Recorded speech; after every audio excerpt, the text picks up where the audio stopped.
A questão política ela nunca esteve tão evidente no Brasil nos últimos anos.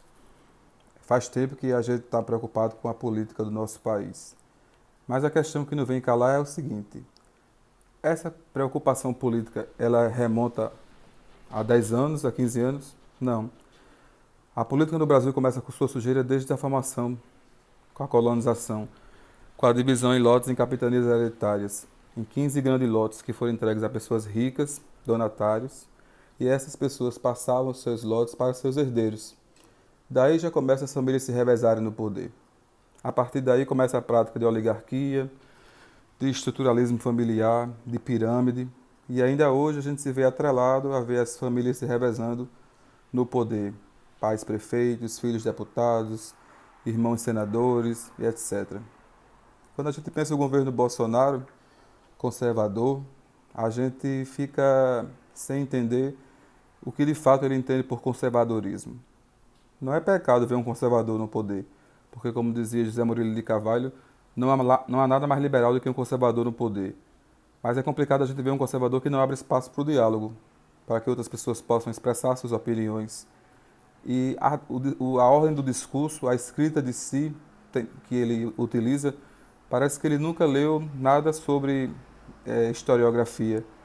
Ele parece desconhecer a história do seu povo. Parece não, com certeza ele não conhece a história do seu povo.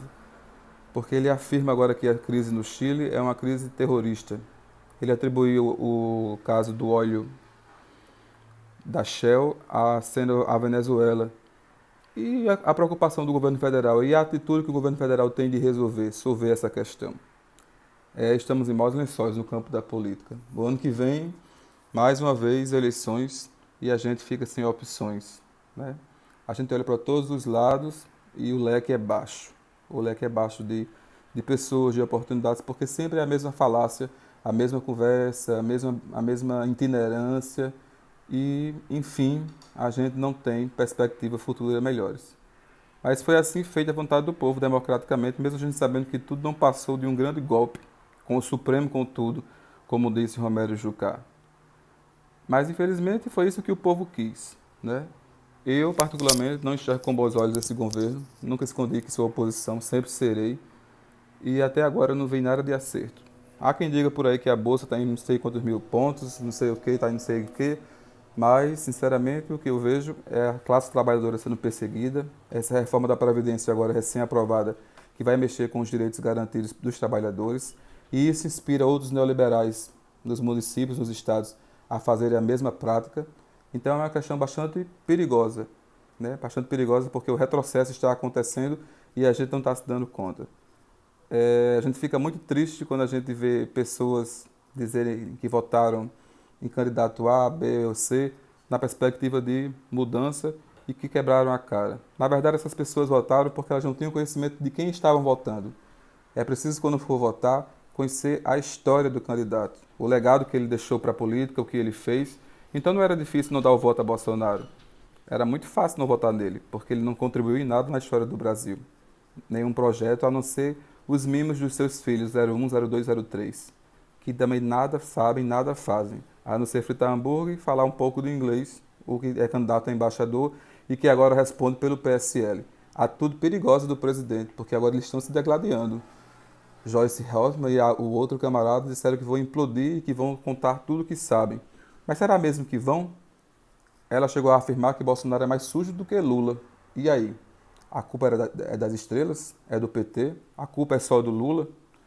É muitas questões que a gente tem que ficar analisando e pensando que se a gente for aqui colocar em prática, pode cair no erro de ser fundamentalista, de ser presunçoso e de expor muito suas ideias, suas opiniões e não respeitar o espaço do outro. Mas esse espaço aqui é para isso mesmo, é para eu expor a minha opinião, o que eu penso, o que eu acho. E você concorda se quiser e pode comentar aí embaixo se concorda, se não concorda, se discorda, por que não concorda. Enfim, é, é uma situação preocupante, a situação do nosso país. Preocupante, preocupante. Ele chegou hoje na China, ele deu uma entrevista na China e fez uma alusão de uma frase atribuindo ser do grande Ulisses Guimarães, o idealizador da Constituição Cidadã de 1988, quando na verdade a referência que ele fez foi a outro rapaz, o Guimarães, que foi uma pessoa que foi costurando a ditadura militar para que ela eclodisse como ela eclodiu. Defensor de Ustra, tão bem como ele expressou no voto do impeachment da presidente Dilma. Então é preciso que pelo menos ele tenha uma assessoria, né? É preciso que quem esteja ali assessorando saiba dizer para ele as palavras certas, as pessoas, citar as pessoas corretas. É muito perigoso para um chefe da nação atribuir um sentido de uma frase a uma pessoa que que não é verdade, né? Então, Ulisses Guimarães, em nenhum momento, ele atribuiu a frase que Bolsonaro citou na China. E, mais uma vez, ele vai abrir espaço para os chineses entrar aqui sem reciprocidade, né? Como fez com os americanos. Ou seja, é o Brasil sendo refém dos grandes impérios, né? O que é que sobra para a gente? Sobra rir, né? Sobra lamentar, sobra falar, né? E a gente vai ficar falando, e isso não vai passar das vias das contas, como se diz. Vai ficar sempre assim. Mas, como todo bom brasileiro, a gente espera que o governo acerte, né? Porque ele acertando é bom para todos. Ele errando é ruim para todos também. Muito embora que eu ache que acerto nesse governo está longe de acontecer. É, então eu só queria falar um pouco mesmo dessa questão política, que tá sufocante, assim, ó, aqui. Eu acho que não só para mim, para todo mundo, sabe?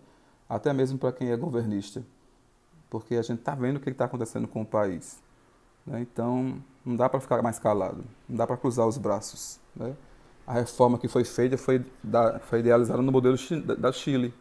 E o que é que a gente vê agora? Um grande levante chileno, o povo resistindo, milhões de pessoas na rua contra o governo neoliberal.